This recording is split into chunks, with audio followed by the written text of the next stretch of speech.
नमस्कार, आदाब। आवाज़ द वॉइस में आप सभी का स्वागत है। खैर मकदम है बनारस में बिस्मिल्लाह खान साहब का घर, जहां पर हम अभी मौजूद हैं, जो कि एक लेजेंड थे। तो आइए उनके परिवार से, उनके पोते से हम मिलते हैं। बिस्मिल्लाह खान साहब यहाँ पर ही आपने बताया कि बैठा करते थे, यहाँ पर नमाज भी पढ़ा करते थे और घंटों लोगों से बातचीत किया करते थे। और रियाज भी किया करते। जब उनका मन होता था कि थोड़ा धूप में बैठ के बाद रियाज शहनाई बजाएं, तो यहाँ पे बैठ के रियाज भी किया करते थे। और बाकी जो है फिर रूम में कभी कभी रूम में तो हमेशा रहते ही थे, वो रूम में भी बजाते थे। कभी उनका मन होता था तो यहाँ भी शहनाई बजाते थे। और बाकी घंटों बातें किया करते थे। अगर उनकी बातें इतनी हैं कि अगर सुबह से शुरू कर दें तो शाम हो जाएगी, और शाम से शुरू करें तो सुबह हो जाएगी।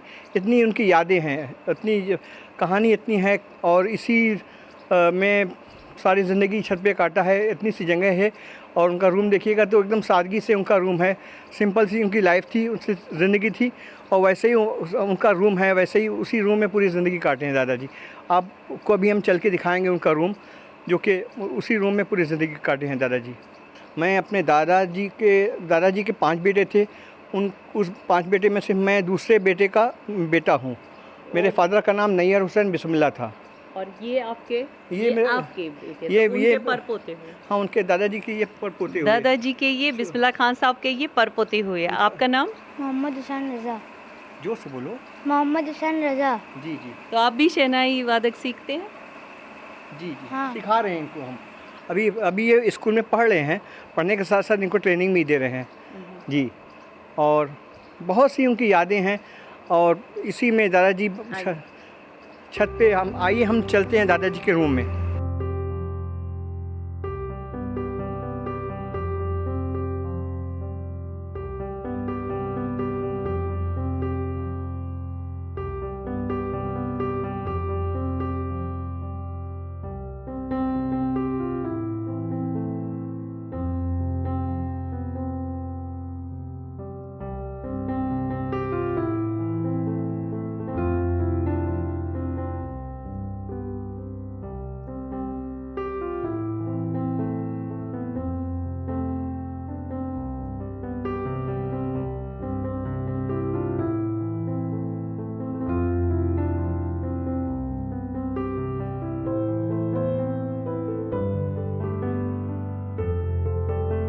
जी, बिस्मिल्लाह खान साहब जो कि शहनाई वादक थे, नहीं कहेंगे हम, बल्कि हैं, अभी तक हैं, मौजूद हैं इस कमरे में।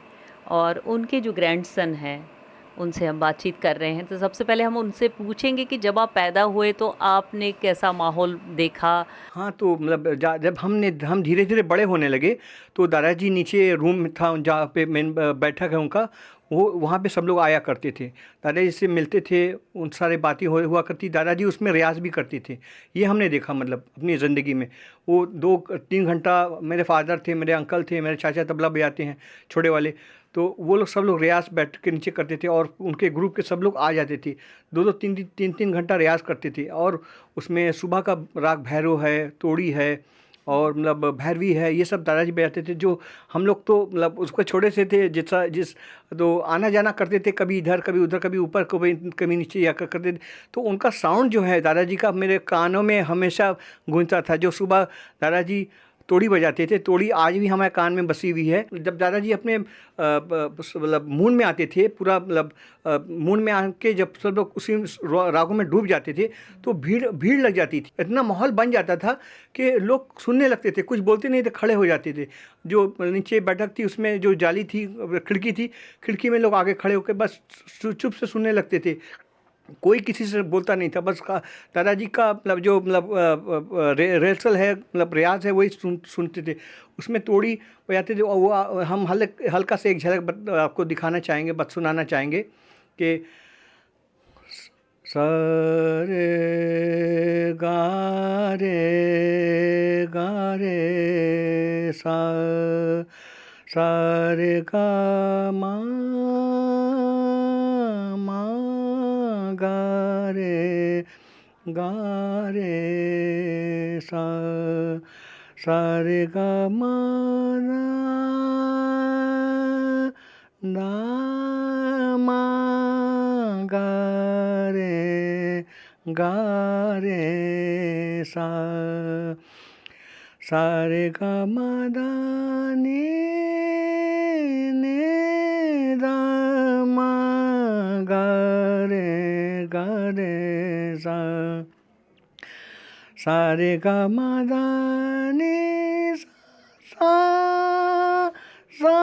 ने दा मा गा रे सा रे गा मा दा नि सा गा रे दा नि दा मा गा रे सा। तो आज हम चूँकि आवाज़ द वॉइस की टीम यहाँ पर आई हुई है, हम बिस्मिल्लाह खान साहब के यहाँ घर परिवार के लोगों से मिल रहे हैं, तो उनके रूम में बैठे हैं और ज़रीना जी, तो उनको क्योंकि बेटी को तो अपने पिता से बहुत ही प्रेम होता है, तो हम उनसे जानेंगे कि हमने जैसा सुना है कि वो नदी के किनारे एक मंदिर के साथ में ही बैठा करते थे, वो उस कहानी के बारे में हमें बताइए। वहाँ पर यही एक कहते थे कि वहाँ काबुल का बादशाह वहाँ का मंत्री कह रहा आप यहीं रह जाइए, हमको आपका अच्छा लग रहा है कि आप यहाँ मत, यहाँ पर आप शिफ्ट हो जाइए, लेकिन हमारे साथ में हमारे अपने 500 लोग हैं, उनका खाना पीना सब कुछ है। मंदिर के बारे में बताइए, अमेरिका के बारे में बताइए। मंदिर में वो रहते, मंदिर में थे। जब वो वहाँ रहते थे, रियाज करते उनको एक दरवाज़ा बंद करके रियाज कर रहे हैं, वो अपना बैठे कर रहे हैं। एक शख्स आ गए बंद कमरे के अंदर, न देखा कहीं जा जिया मज़ा करेगा, मज़ा करेगा, कहीं अरे कह के गायब हो गए। अब्बा कहीं अरे दरवाज़ा तो बंद है, इतनी लंबी सीढ़ी है, कैसे आए, किधर से आए? रुक गए, अपना सार छोड़ के, शहनाई छोड़ के वो चले गए नीचे। फिर इनको दिखाई नहीं दिया कोई, देखा उन्होंने दरिया देखा, चुप हो गए, फिर आकर अपना चुप बैठे रहे। उसके बाद में फिर अपना रियाज करने लगे। तो उनके उस्ताद जो थे, देखा उन्होंने, कहीं कि ऐसा कहीं अब मत कहना किसी से, अब ये राज रहने देना, अभी कहना मत किसी से। कहीं ठीक है। फिर उन्होंने कभी नहीं कहा और अपना रियाज करते रहे। तो मंदिर के अंदर जो बालाजी का मंदिर है, तो आपने बात की कि वहीं पर उनको किसी शख्स के दर्शन हुए, उन्होंने कहा कि आपका बहुत ही अच्छा होने वाला है, एक आशीर्वाद के रूप में मज़ा करेगा, ये बोला। तो फिर वो उनको ढूंढने निकले और वो उनको कहीं नहीं मिले। फिर अपने गुरु से उन्होंने बातचीत की कि हमारे साथ ऐसा हो, तो गुरु ने मना किया कि ऐसा मत कहिए, ये चमत्कार हुआ है। तो मंदिर के अंदर उनको उस वक्त अलो कर दिया गया था कि ताक है छोटा सा, वहाँ जहाँ कमरे में वो बजाते थे, एक ताक है छोटा, हाँ, तो उसी में वो अपना देखा करते थे और बजाया करते थे, और उनको वहीं से साधना मिलती जाती थी। उनका दिल नहीं चाहता था कि हम जल्दी घर आएँ, वहीं से वो डूब के बजाते थे और वहीं से उनको सब कुछ मिला, जो भी मिला वहीं से मिला, उसी मंदिर से। हाँ हमारे वहीं से बहुत। तो वो बालाजी का मंदिर उनका जो अभी भी मौजूद है, तो वहाँ पर उनका फोटो वोटो कुछ, हाँ, फोटो तो वो गवर्नमेंट के अंडर में चला गया है, और गवर्नमेंट अपने अंडर में उतनी जगह को रख लिया है। तो वो बालाजी मंदिर में मतलब सामने बालाजी मंदिर है, उसी के ठीक सामने मंगला गौरी का मंदिर है। तो दादाजी बोलते थे जब हम वहाँ मंदिर से रियाज करके निकलते थे, तो ऐसे जो मतलब ऐसे हाथ मंदिर की मंगला गौरी के मंदिर बगल में, उस मंगला गौरी के मंदिर के जो दीवार है उस पर ऐसे हाथ रख के मन में कुछ हम पढ़ते थे, पढ़ के फिर उनको मतलब उनसे आशीर्वाद लेके फिर सीधे घर आ जाया करते थे। ये इस तरह से दादाजी बताते थे। और वो मतलब दादाजी डुमराव में पैदा हुए, उनका जन्म डुमराव में हुआ, और फिर उसके बाद उनके मामा, उनके गुरु भी थे, उनके मामा भी थे, वो उनको उठा के बनारस लेके आए। फिर बनारस से उनकी मतलब शिक्षा चालू हुई, प्रैक्टिस चालू हुई ढंग से। तो वो दादा, उनके मामा ने कहा बेटा तुम अब बड़े हो गए हो, हम बालाजी मंदिर में 18 साल रियाज़ किया है। अच्छा। हाँ 18, उनके मामा ने वो उस मंदिर में 18 साल रियाज़ किया है। फिर उसके बाद वो भी फिर कमज़ोर हो गए थे, उतनी दूर नहीं जा पाते थे। फिर वही बात मेरे दादा को उन्होंने बताई कि बेटा हम वहाँ 18 साल रियाज़ किए, तुम भी वहाँ जाके रियाज़ किया करो। ये उनको मतलब अपने मामा हाँ, अपने मामा से ये बात उनको सुनने को मिली। तो वो उस बात पे अमल करने लगे, जाने लगे मंदिर जाने लगे। तो वो जब जाते जाते मतलब उनके मामा ने एक बोला कि अब तुम जा रहे हो तो अब अगर वहाँ कुछ देखना तो किसी से मत कहना। ये सारी बातें हम जो बता रहे हैं अपने दादा से सुनी है। एक दिन का वाक़या ऐसा हुआ, कोई मिलने आया हमारे अब्बा से, और अब्बा कपड़ा पहना, हम देख रहे थे, वो हमारा किचन है, हम आटा गूंद रहे थे। अब्बा हमारे कपड़ा पहने नहीं और नीचे चले गए। अब्बा को देखा कि अच्छा वो नीचे चले गए। फिर उसके बाद में वो 1 घंटे बाद ऊपर आ गए, और ऊपर आए तो अपने बेटे को, भतीजे को और पार्टी वालों को लेकर ऊपर आए। जब ये ऊपर आए तो हमने नहीं देखा नहीं, और हम आटा गूंदते गूंदते हम चुपचाप हो गए। फिर उसके बाद उन्होंने दरी बिछवा के सब लोग उस पर बैठ गए। हमको नहीं मालूम कि उनके पार्टी वाले भी आ गए, उनके भतीजे भी आ गए, और वो अपना खड़े गए, हमको नहीं मालूम, और हम शुरू हो गए।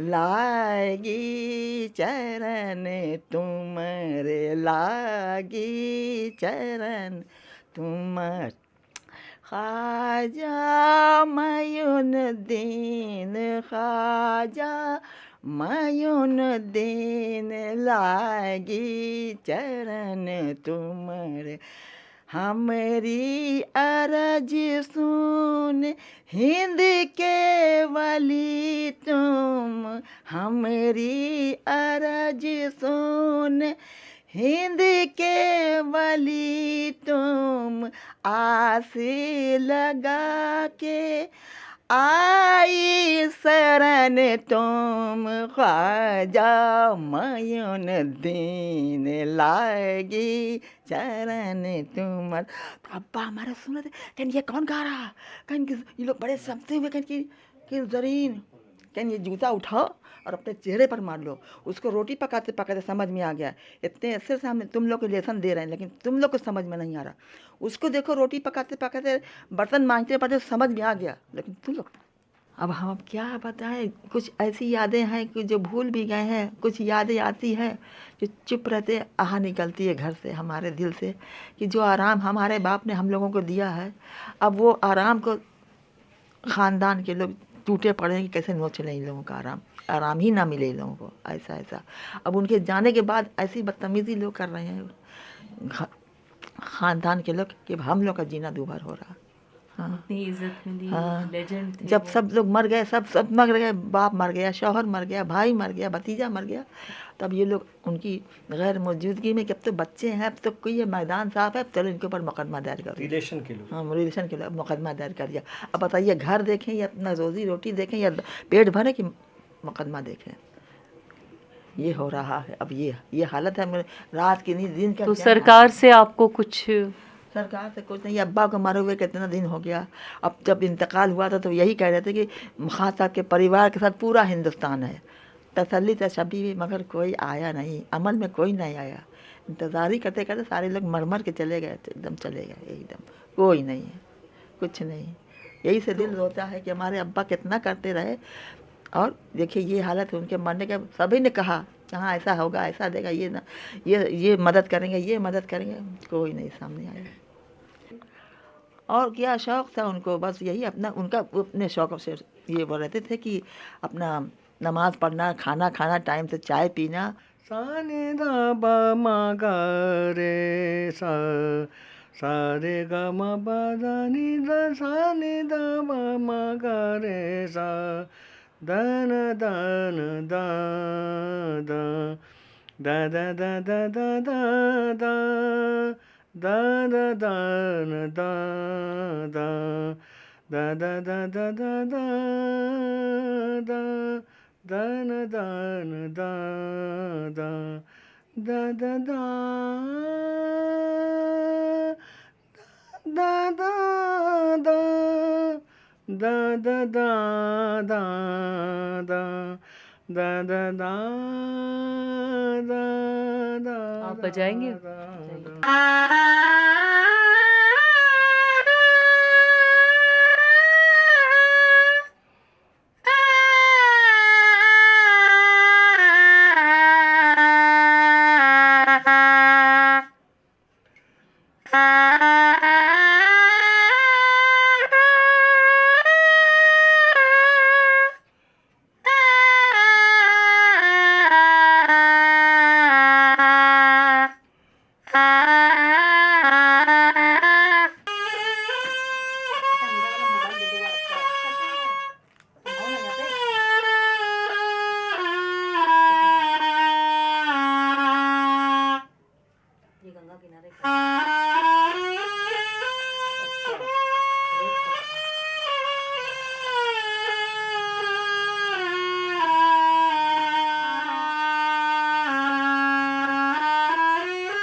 बिस्मिल्लाह खान साहब पद्मश्री, पद्म भूषण, पद्म विभूषण, भारत रत्न, कितने अवार्डों की बात हम करें, कितने अवार्ड मिले इनको? जी, पहले तो अकादमी मिली है, संगीत अकादमी मिली सबसे पहले 1956 में, फिर उसके बाद पद्मश्री, पद्म भूषण, पद्म विभूषण, फिर भारत रत्न, और दुनिया के बहुत से अवार्ड मिले। जो गवर्नमेंट के का जो बड़ा दुनिया इंडिया का सबसे बड़ा अवार्ड है, जो सब बड़े बड़े अवार्ड हैं, पद्मश्री, पद्म भूषण, पद्म विभूषण, फिर भारत रत्न, ये दादाजी को मिला। और लेकिन उनकी ये सब मिलने के बाद भी दादाजी की जो सादगी थी, जो दादाजी सादगी की ज़िंदगी गुजारते थे, वो आपके सामने है। उनका घर आपके सामने है, घर, और उनका जो ये रूम है, रूम भी उनके आपके सामने है कि कैसे वो ज़िंदगी गुजारे हैं। कोई मतलब बनावट, कोई बनावट, ना कोई सजावट, ये इस तरह से दादाजी अपनी ज़िंदगी को सादगी से ज़िंदगी काटते थे। ये रूम उनका आपके सामने है। इतना नाम, इतना अवार्ड्स मिलने के बाद भी हम क्या कहें कि उनको संगीत जो मिला था विरासत में, उन्होंने अपने बच्चों को दिया और आगे की पीढ़ी को भी ये जा रहा है। बाकी आप उनकी फैमिली से मिल ही चुके हैं, यहाँ की हालत आप देख ही चुके हैं।